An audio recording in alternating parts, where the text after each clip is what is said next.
अस्सलाम वालेकुम, मैं हूं रिजवान अशरफ। मोहसिन नकवी ने जो स्टेटमेंट दी उसके अंदर वैसे बहुत सारी बातें की गई, लेकिन उसके अंदर एक इंतहाई अहम तरीन बात आसिफ अली जरदारी के मुतालिक की गई, जिसमें यह कहा गया कि अगर पार्लिमानी निज़ाम नहीं चल रहा तो उसकी जगह सदारती निज़ाम लाया जा सकता है।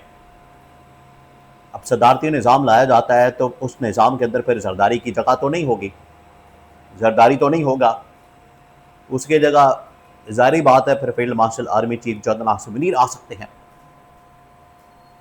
जो कि खबरें मौजूद हैं।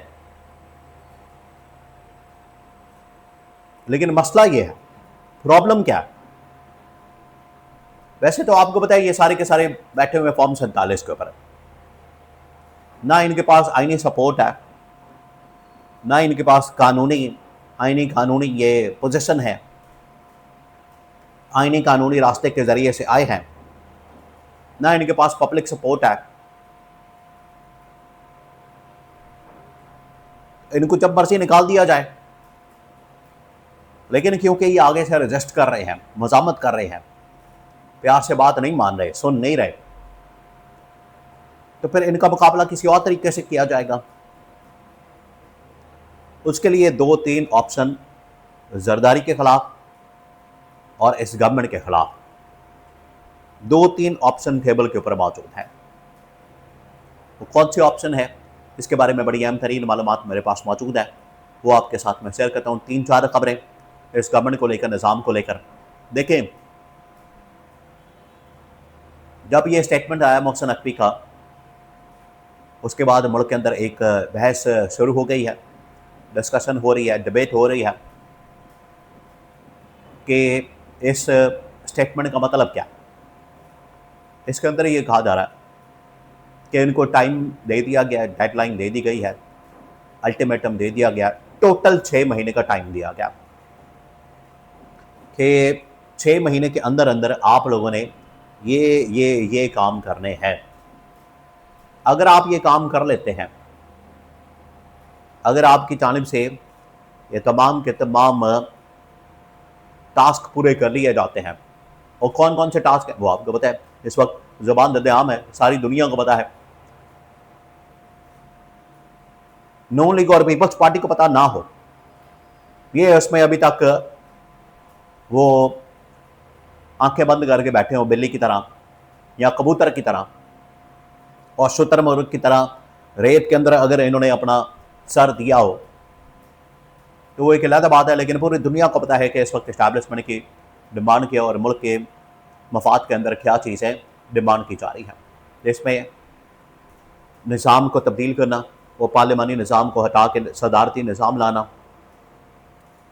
उसके बाद 28वीं तरमीम करना, उसके अंदर NFC अवार्ड और जो स्ट्रक्चर है फाइनेंशियल गवर्नेंस उसको चेंज करना, सूबे बनाना, इंतज़ामी यूनिट्स बनाना, बल्दियाती निज़ाम बनाना और पूरा एक अदालती निज़ाम और इस्लाहाती पैकेज हर चीज़ के हवाले से वो लेकर आना, ये उसमें शामिल है।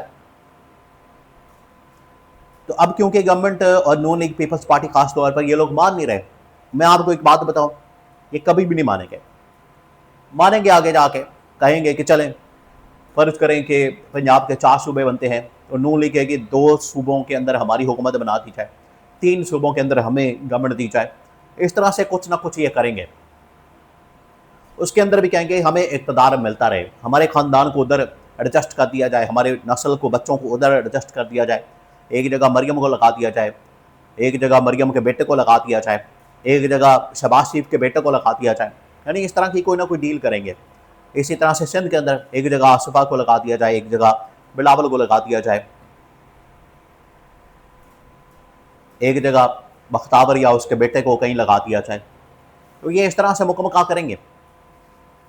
लेकिन अभी रजिस्ट इसलिए कर रहे हैं कि अभी जो पूरा सेटअप निज़ाम, उसके अंदर इनके पास जो ताकत, थोड़ी बहुत पावर है, इनके पास अल्ले तल्ले करने का जो पूरा एक चैनल बना हुआ है वो डिस्टर्ब हो जाएगा। उसके अंदर साल, 2 साल, 3 साल एडजस्ट करने में, नई चीज़ें जब आती हैं, नया निज़ाम जब आता है तो बहुत बड़े पैमाने पर उखाड़ पछाड़ की जाती है। तो इसलिए ये एग्री नहीं कर रहे। और अगर एग्री नहीं करते, अगर ये कोई दरमियानी रास्ता नहीं निकालते, अगर इनकी जानिब से कोई डील नहीं की जाती, मुकम्मल नहीं किया जाता और इसकी सपोर्ट नहीं की जाती, जो इस्टेब्लिशमेंट की इस वक्त डिमांड्स हैं, जो इस्टेब्लिशमेंट ने जो इस वक्त टास्क दिए हैं, अगर इनको पूरा नहीं किया जाता तो फिर इस्टेब्लिशमेंट के पास ऑप्शन है कि इनको किस तरह से निकाला जाए और रास्ते से फारिग कर दिया जाए।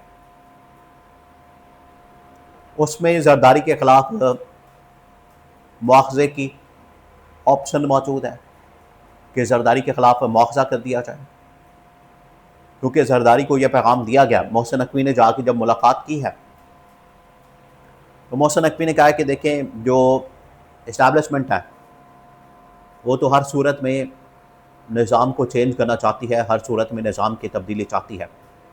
अब आपकी राय क्या, आपकी ओपिनियन क्या? तो उसमें जरदारी वही कि हम देखते हैं, सोचते हैं, बताते हैं, इस बारे में सोचेंगे, यही हाल नून लीग का। तो उन्होंने कहा कि अब सोचने का, देखने का टाइम निकल गया, अब प्रैक्टिकली हमने कुछ करना है। ये इस्टेब्लिशमेंट का मोहसिन नकवी के ज़रिए पैगाम है। तो इस सिलसिले में अगर शहबाज शरीफ को हटाना तो एक इन हाउस चेंज किया जा सकता है, इमरान खान को थर्ड फोर्स के तौर पर लॉन्च किया जा सकता है, और अगर जरदारी को हटाना है तो उसके लिए मुआवजा किया जा सकता है, जरदारी को फारिग किया जा सकता है और एक पार्लिमानी निज़ाम से मामला चला जाएगा towards presidential form of government या सदारती निज़ाम की तरफ, ये कहा गया। तो ये पैगाम इनको दे दिया गया। तो इस्टेब्लिशमेंट की टेबल के ऊपर ये ऑप्शन मौजूद है, शहबाज शरीफ को निकालने का, जरदारी को निकालने का और इस पूरे सिस्टम को लपेटने का, ताकि ये कोई चूचाई ना कर सके, कोई बीच में अपना लुच्च ना तले, क्योंकि इनकी जानिब से लुच्च तला जा रहा है। इनको कहा जाता है कि ये करें, ये आगे से अपना ही को लुच्च तल देते हैं। मुल्क की मफाद में फैसले नहीं करने, इन्हें सिर्फ अपना मफाद सीखा है। तो वो फिर मामला कितनी देर तक चलेगा? आखिरकार उसे ब्रेक लगानी पड़ेगी और यही अब फैसला किया गया। इस्टेब्लिशमेंट ने अब यही फैसला किया कि ठीक है, फिर इसको ब्रेक लगाई जाए, इसको रोका जाए, इस मामले को यहीं पर ख़त्म किया जाए। और उसके लिए ये तमाम ऑप्शन अब टेबल के ऊपर इस्टेब्लिशमेंट की आ गई हैं और इनको बाकायदा पैगाम भी दे दिया गया है।